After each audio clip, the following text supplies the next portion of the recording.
If you've seen one Thor Love and Thunder review on YouTube, you've seen them all. Every single critic and video essayist reaches the same conclusion. Thor did not take itself seriously. It was all a joke. Deep emotional moments were cut short and sandwiched between too many witty one-liners and zany, gimmicky callbacks to previous jokes or setups. But I would argue that's what made Thor Love and Thunder a fun movie to watch. Whoa, hear me out. Before you swipe out to the next video, just give me 20 seconds to explain. Thor has taken itself seriously before. Very seriously. And what did that give us? Thor 2, Darkness of Who the F Cares. Gloomy, gritty, melancholy? Since when did Thor become the Dark Knight? Speaking of which, look at the DC universe. All of their movies up until Aquaman leaned hard into the Dark Knight gloomy aesthetic. How has that worked out for them? Not a great plan. And I get it. Some scenes in Love and Thunder were too ridiculous. The screaming goats were annoying, and if you cut them out, the only thing we would lose would be Korg's learning how to whistle arc. Fine by me. Korg should have died. Likewise, no wonder the little Asgardian kids were taken. The main characters were in the middle of a meet cute while the antagonist was wreaking havoc. Listen, I'm not saying Thor was a good movie, but what I am saying is that Love and Thunder is exactly what it's supposed to be. Action, colorful chaos, escapism. More importantly, it's a movie franchise designed to sell toys for kids. This is why Thor was able to create little mini Thors at the end of the movie, even if that didn't really make any sense. What little kid isn't gonna wish that they could also meet Thor and be bestowed a fraction of his power so that he or she can fight alongside their favorite superhero? And that's the balance that needs to be achieved. Not a balance between dark and funny, but a balance between how much of the movie is meant for kids 13 and younger and how much is left for adults to enjoy. The bright colors, the screaming goats, the attempts at spontaneous humor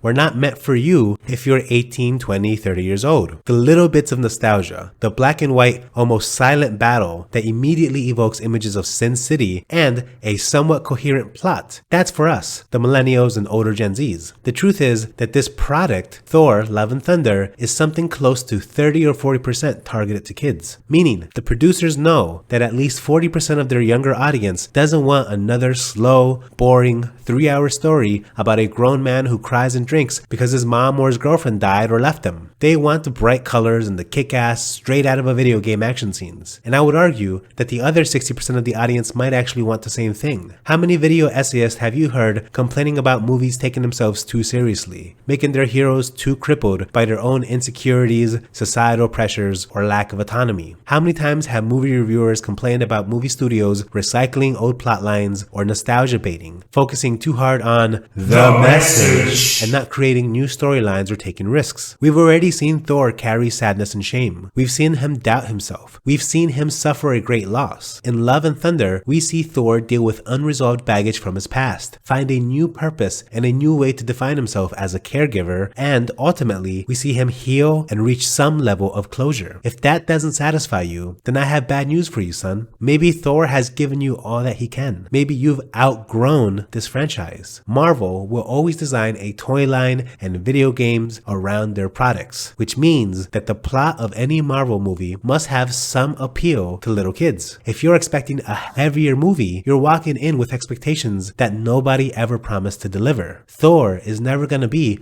Joaquin Phoenix's The Joker. Moreover, when Thor tried to deliver on those expectations, you weren't there to support it. That's why Thor Ragnarok felt like such a breath of fresh air, because Thor had finally found his lane, and it knew not to be more than an action-packed, quirky form of escapism. And if I'm frank, most YouTubers complaining about the tone of Love and Thunder are the first to harp on movies that focus too much on uncertainties, political crises, and traumas that we already see in the real world. Those same YouTubers are the ones who hyped up Top Gun Maverick because it didn't focus on any of that, or if it did so sparingly. I thought you wanted escapism. I thought you wanted fantasy. And does Love and Thunder deliver on that? I would say yeah, kind of. It's not a great movie. It's not an amazing storyline without plot holes or without plot armor or continuity mistakes. It's not. But it's a movie partially designed for a younger audience with attempts at humor, attempts at drama, and lots of pointless yet flashy action scenes. If that's what we're asking of Marvel to deliver, then Thor Love and Thunder is exactly what it's supposed to be. And if those are the expectations you have when you sit down to watch the movie, then it's an absolutely okay movie movie with more than a couple fun moments to watch. Let me know what you guys think in the comments. Now that Love and Thunder is out on Disney Plus, a lot more people are going to watch this movie who are maybe persuaded by video reviews not to spend money on it in theaters. That's what I did. Anyway, comment, like, and subscribe for more movie reviews.